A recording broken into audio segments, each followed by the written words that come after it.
Wish happy birthday to you Banu. All the best for future. Sarvepalli Radhakrishna గురించి తెలుసానికి అంత గొప్ప మేధావి వాళ్ళను. ఓకేనా? ఈరోజు జరుపుకున్నటువంటి భానుతేజ గారికి ఇలాంటి ఎన్నో పుట్టినరోజు జరుపుకోవాలని మనస్ఫూర్తిగా ఆశీర్వదిస్తున్నాను.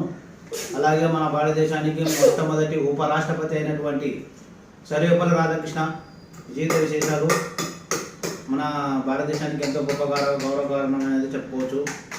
ఇంకో విషయం ఏమిటంటే మొట్టమొదటి మన భారతదేశానికి ఉప ముఖ్యమంత్రి సర్వేపల్లి రాధాకృష్ణ. అలాగే మళ్ళీ రాష్ట్రపతి కూడా అయినాడు. తర్వాత మళ్ళీ అత్యధికంగా చైనా పాకిస్తాన్ యుద్ధం సమయంలో కీలక పాత్ర పోషించినటువంటి వ్యక్తి మన సర్వేపల్లి రాధాకృష్ణ. ఎన్నో సూచనలు ఇచ్చారు. చైనా పాకిస్తాన్కి యుద్ధం జరగకుండా నిలిపేయడంలో ముఖ్య పాత్ర పోషించిన వ్యక్తి సర్వేపల్లి రాధాకృష్ణ. మంచి గొప్ప మహానుభావుడు. మా యూట్యూబ్ ఛానల్ సబ్స్క్రైబ్ చేసుకోండి. ఇలాంటి ఛానల్స్ సపోర్ట్ చేయండి, లైక్ చేయండి, షేర్ చేయండి. మీ సపోర్ట్ వల్ల ఇంకా ముందుకు పోతూ ఉండాలి. Okay, bye friends.